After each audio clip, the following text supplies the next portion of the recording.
mo, tol? Mang-away ka. Ulam mo ngayon, anong ulam mo ngayon? Tatanong ko nga sa'yo, anong ulam mo ngayon eh? Ay, hindi pa pwede. Ayusin mo yung salita mo. Huwag kang ganyan-ganyan, ha? Ay, yung ulam? Manahimik ka, yung ulam. Ulam! Huwag kasi sigaw. Ay, ganun ba? Okay, kasi ano eh. At tagal mo sumagot eh. Pwede naman ano. Bakit? Gutom na gutom ka na. Oo. Patay gutom ka talaga, tol. Hindi ako patay gutom. Eh, bakit hindi tatanungan ng ulam Ba't natatanong mo ako anong ulam mo? Siguro kinakain mo yung kalapati.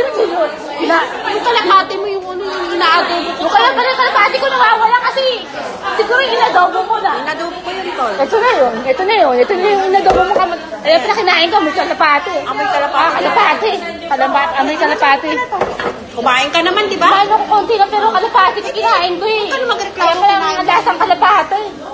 Kinain mo na yun eh. Oo nga. Reklamo ka. Eh, kasi sinasabihan nila patay gutom daw ako. Niluto ko na nga, kinain mo rin naman. Ang masarap, di ba? Kinain ko rin, di ba? Ano masarap? Iluto ko Kalapati o tao? Kuha ko nga yung kalapati mo, niluto ko, pero kumain ka. Yun. Kalapati ko yun, kinain mo eh. Eh, kumain ka eh. Kumain ako, tinikman ko lang. Kasi nagtatanong eh. Ibig sabihin, tinikman ko lang, galit ka na. Tinikman mo, Oo. Anong problema doon? Siyempre, hindi ko alam kung ano lasa ng kalapati. Ngayon nagmumungko ka, nawawala yung kalapati. Nawawala kalapati ko eh. Hindi ka naman yung tanong kalapati. Favorite ko yun eh.